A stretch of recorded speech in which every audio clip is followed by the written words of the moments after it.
आदरणीय साथियों प्रणाम। विधानसभा निर्वाचन 2023 के परिप्रेक्ष्य में इस वीडियो के माध्यम से हम आपको बताने जा रहे हैं कि निर्वाचन की प्रक्रिया में मतदान अभिकर्ताओं के हस्ताक्षर कहां कहां पर होते हैं।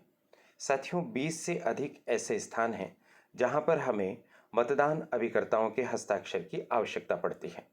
जैसा कि आपको विदित हो गया है कि मतदान दिवस पर मतदान अभिकर्ताओं की विशिष्ट भूमिका होती है।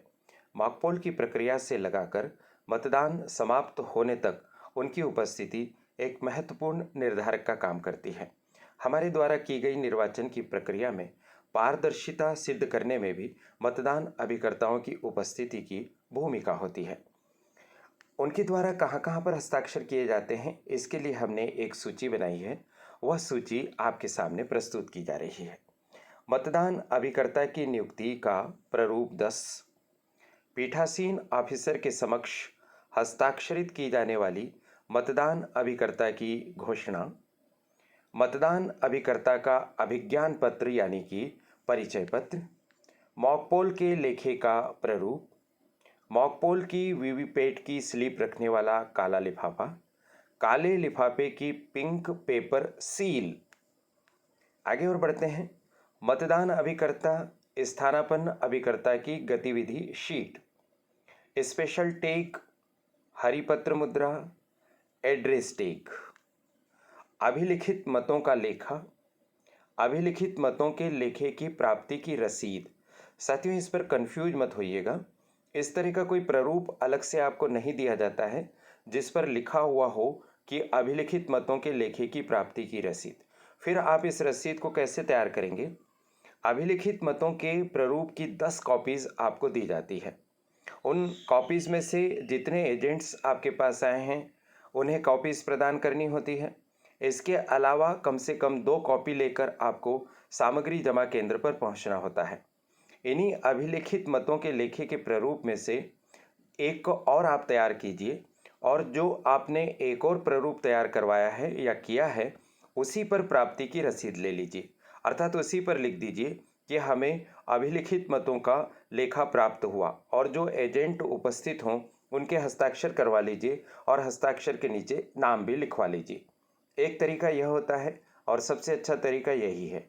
अगर ऐसा न करना चाहें तो आप एक कागज़ पर अलग से इस तरह की सूची बना लीजिए, ऊपर हेडिंग डाल दीजिए, विधानसभा का नाम लिख दीजिए, मतदान केंद्र का नाम लिख दीजिए और उस पर लिख दीजिए अभिलिखित मतों के लेखे की प्राप्ति की रसीद, और क्रम से एजेंट्स के नाम लिख दीजिए और उनके हस्ताक्षर करवा लीजिए, दिनांक लिख दीजिए। ऐसे भी आप रसीद बना सकते हैं। पर पहला वाला तरीका बहुत अच्छा है कि अभिलिखित मतों के लेखे की ही एक प्रति पर आप उनसे हस्ताक्षर करवा लीजिए। प्राप्ति रसीद के नाम से साइन हो जाएगा तो वह भी मान्य होगा। हरिपत्र मुद्राओं का हिसाब, पीठासीन अधिकारी की रिपोर्ट, पीठासीन अधिकारी की घोषणा के प्रत्येक भाग पर, इसमें जो 4 हैं उसमें से कम 3 भाग में तो घोषणा की ही जाती है। एक भाग का जो संबंध होता है वो होता है मशीन का अगर प्रतिस्थापन किया है तो यहाँ पर भी हस्ताक्षर होते हैं। इसी तरह से पीठासीन अधिकारी के रिपोर्ट जो होती है उसके कुल मिलाकर 5 पार्ट होते हैं। पहला पार्ट अत्यंत महत्वपूर्ण होता है जिसे हम मॉकपोल का प्रमाण पत्र भी कहते हैं। मॉकपोल के पश्चात यहाँ पर एजेंट्स के हस्ताक्षर होते हैं। कंट्रोल यूनिट में पावर पैक का प्रतिस्थापन हुआ हो तो, यानी कंट्रोल यूनिट की बैटरी खराब हो गई हो, लो बैटरी बता रही हो और उसे बदला हो तो पार्ट 2 पर हमें एजेंट्स के हस्ताक्षर करना होगा। पार्ट 3 पर अनिवार्य रूप से हस्ताक्षर करवाना होगा। मतदान समाप्ति पर क्लोज बटन दबाया जाता है, यहाँ हस्ताक्षर होंगे। पार्ट 4 परिस्थिति पर निर्भर करेगा कि मॉकपोल के दौरान ईवीएम वीवीपीएटी का यदि प्रतिस्थापन हुआ है तो हस्ताक्षर करवाना है। इसी तरह से पार्ट 5 भी परिस्थितियों पर निर्भर करेगा। मतदान के दौरान ईवीएम वीवीपीएटी का प्रतिस्थापन हुआ है तो ही हम करवाएंगे। अब अगर हम इसे देखें तो पार्ट 1 मॉकपोल के प्रमाण पत्र और पार्ट 3 क्लोज बटन दबाना, यहाँ पर तो एजेंट्स के हस्ताक्षर होंगे ही साथियों। आगे और बढ़िए। अभ्याक्षेपित फीस की रसीद, यदि कोई चुनौती देने वाला मामला आपके मतदान केंद्र पर आता है तो इस रसीद पर हस्ताक्षर होंगे, और ऐसा मामला आने पर अगली वाली जो आपको लाइन दिखाई दे रही है, अभ्याक्षेपित मतों की सूची, इस पर भी तभी हस्ताक्षर होंगे, वरना इन कागज पर भी हस्ताक्षर नहीं होंगे।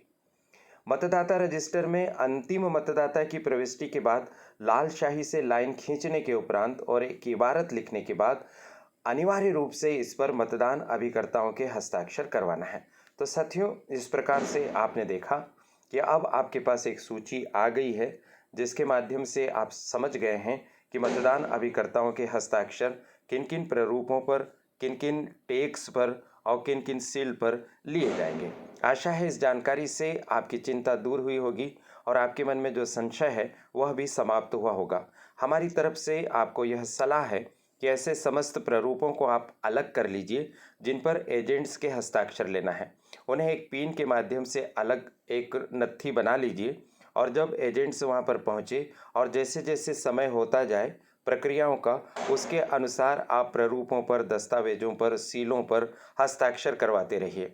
ध्यान रखिए साथियों कि जब आप कंट्रोल यूनिट को सील कर रहे हों और कंट्रोल यूनिट के क्लोज बटन के आसपास जो स्पेशल टैग लगाते हैं उसको आप लगा रहे हैं, तो कृपया आप उस पर समय रहते साइन कर लीजिए और एजेंट्स के भी साइन करवा लीजिए। कारण ये है कि अगर उसे उस समय साइन नहीं किया तो वो बंद हो जाएगा और बंद हो जाएगा तो बाद में आप उस पर हस्ताक्षर नहीं करवा सकेंगे। और जब मतगणना होती है तो कंट्रोल यूनिट के इस स्पेशल टैग को देखा जाता है और उस पर एजेंट्स के साइन होते हैं, तो बहुत ही अच्छी बात वह रहती है।